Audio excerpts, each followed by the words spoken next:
മുഖ്യമന്ത്രി ഇതുവരെ തീരുമാനമായിട്ടില്ല. തെരഞ്ഞെടുപ്പ് കഴിഞ്ഞ് ഇത്രയും ദിവസമായ റിസൾട്ട് വന്നിട്ട് എന്താണ് ലീഗിൻ്റെ ഒരു ഇത്? അല്ല, എല്ലാവരും പോലും ഞങ്ങൾക്ക് ആശങ്കയുണ്ട്. അത് നീണ്ടുപോകുന്നതിൽ ഒരു കേരളം വലിയ ആവേശത്തോടു കൂടി വോട്ട് ചെയ്ത് എത്രയും പെട്ടെന്ന് ഒരു മന്ത്രിസഭ രൂപീകരിക്കണമെന്നാണ്. സ്വാഭാവികമായി പല പാർട്ടികളിലും അവരുടേതായ ചില സംഘടനാ രീതിയിലുള്ള ചില പ്രൊസീജിയറുകളുണ്ട്. അതൊക്കെ ഒന്നിക്ക് നേരത്തെ നടക്കും, അല്ലെങ്കിൽ അത് സമയമെടുത്ത് നടക്കും. ഒക്കെ ചർച്ച ചെയ്തുകൊണ്ട് തീരുമാനിക്കുകയാണ്. അപ്പോൾ എന്തായാലും നല്ലൊരു തീരുമാനം ഉണ്ടാവും എന്നുള്ളതാണ് ഞങ്ങൾക്ക് പ്രതീക്ഷിക്കുന്നത്. മറ്റൊരു വിഷയമൊന്നും ഉണ്ടാവില്ല. പെട്ടെന്ന് AICCയും ഹൈക്കമാൻഡൊക്കെ ഉചിതമായൊരു തീരുമാനമെടുത്ത് കേരളത്തിന് നല്ലൊരു നായകനെ നമുക്ക് തരും എന്നുള്ളതാണ് ഞങ്ങൾക്ക് വിശ്വസിക്കുന്നത്.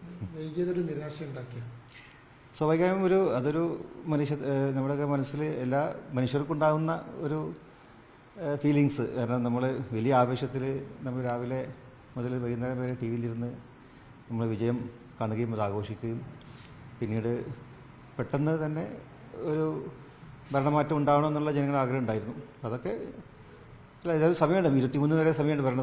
മന്ത്രിസഭ രൂപീകരിക്കേണ്ട സമയം 23-ാം തീയതി. അതിന് മുന്നേ നല്ലൊരു രീതിയിലുള്ള ഒരു കാര്യമാണ്. പക്ഷേ വൈകുന്നതിൽ സാധാരണ അണികൾക്ക് ചെറിയ രീതിയിലുള്ള ചെറിയ പ്രയാസങ്ങൾ, മാനസിക പ്രയാസങ്ങളുള്ളൂ. അത് ഈ വിരോധമല്ല, പക്ഷേ അത് സ്വാഭാവികമായി മനുഷ്യനുണ്ടാകുന്ന ഒരു ഫീലിങ്സ് അത്രേ ഉള്ളൂ. ഇത് ഇപ്പോൾ തെരഞ്ഞെടുപ്പ് 5 സംസ്ഥാനങ്ങൾ നടന്നു, ബാക്കി എല്ലായിടത്തും മുഖ്യമന്ത്രി സത്യപ്രതിജ്ഞ ചെയ്തു. ഇവിടെ ഇപ്പോഴും ചർച്ചയോട് ചർച്ചയാണ്. ഇത് ചർച്ച തീരുമോ?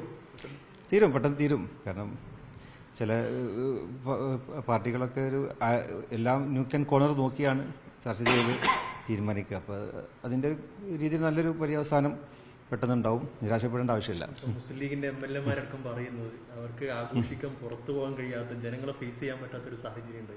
അതടക്കം വലിയൊരു ഗൗരവമായിട്ടുള്ള എടുക്കേണ്ട ഒരു വിഷയം തന്നെയല്ലേ, പരിഗണിക്കേണ്ടതല്ലേ?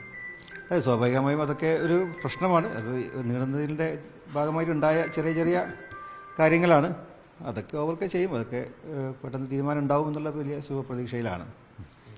മുസ്ലിം ലീഗ് മലപ്പുറം ജില്ലാ സെക്രട്ടറി മീനെ കണ്ടപ്പോൾ പറഞ്ഞത് ഈ വോട്ട് ചെയ്ത വോട്ടർമാർ ഇതിനാണോ നിങ്ങൾക്ക് വോട്ട് ചെയ്തതെന്ന് വരെ ചോദിക്കാൻ തുടങ്ങിയിരുന്നു. അല്ല, അത് അണികൾക്കുള്ള വികാരമാണ്. അപ്പോൾ അത് പിന്നെ പല രീതിയിലും അവർ അത് പ്രകടിപ്പിക്കുക, അത് അവരുടെ സ്വാതന്ത്ര്യമാണ്. അപ്പോൾ വേറെ പ്രശ്നങ്ങളൊന്നുമില്ല. MM ഹസൻ അടക്കം പറയുന്നത് ഈ മുഖ്യമന്ത്രി സ്ഥാനത്തിൽ ഘടകകക്ഷികൾക്ക് വലിയ പ്രത്യേക റോളൊന്നും ഇല്ല. അതിനെക്കുറിച്ചൊന്നും ഇപ്പോൾ പറയേണ്ട ആവശ്യമില്ല. അതൊക്കെ നാളത്തെ യോഗത്തിൽ അല്ല, എല്ലാ യോഗത്തിലൊക്കെ അതിൻ്റെതായ നമ്മുടെ പാർട്ടിയുടേതായ ചില നയങ്ങളും കാര്യങ്ങളൊക്കെ ഉണ്ട്. അപ്പോൾ നമ്മളിപ്പോൾ ഒരു യോഗം ഇലക്ഷൻ ശേഷം കൂടിയിട്ടില്ല. അപ്പോൾ അതൊരു ഔദ്യോഗികമായി കൂടുകയാണ്. മറ്റുള്ള കാര്യങ്ങളൊക്കെ നമുക്ക് ചർച്ച ചെയ്യേണ്ടതുണ്ടല്ലോ.